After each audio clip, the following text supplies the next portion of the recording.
Okay, so my top tips for when your goal is building muscle. First is to ensure you're eating in a calorie surplus. Before you worry about anything else, you need to make sure your daily calories you're taking in is more than what you're expending. For your body to be able to build new lean muscle tissue triggered from your weight training sessions, a surplus of nutrients has to be present. Remember it like this: just like it's impossible to build a house without sufficient building materials, it's impossible to build new lean muscle tissue without sufficient calories. Second, intensity is key.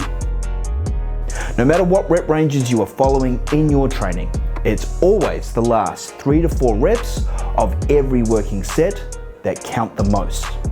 If you're getting to the end of your working sets and you're not at least reaching close to failure, you won't be giving your body a reason to grow. Loads need to be selected that push the targeted muscle groups at least 1 to 2 reps short of failure. And in a lot of cases, for at least the advanced trainees, to complete an utter contractile failure. As long as overall recovery is carefully taken into account with your individualized program, reaching complete failure on working sets is an insurance policy. An insurance policy that you're reaching the intensity needed to trigger growth through the targeted muscle group. Third, be sure you have enough exercise variation in your programming. While it's important to be working on and getting strong across key primary contractions, don't get stuck just doing the same movements each and every single workout if you're no longer progressing. A good time to change exercises is when you find yourself reaching strength plateaus. When, for a number of weeks, you find yourself unable to increase in further loads or reps on a particular exercise.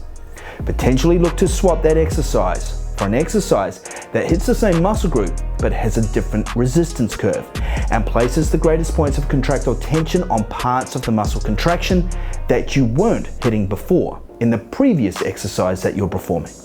This not only creates a fresh stimulus for your body to respond to, but can also help get you stronger through the parts of the contraction range that you weren't hitting before.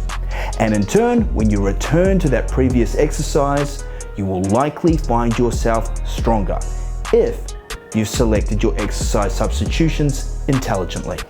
Fourth, well, the muscle building supplement pick, I'm gonna have to go with a pump formula favoring pre-workout.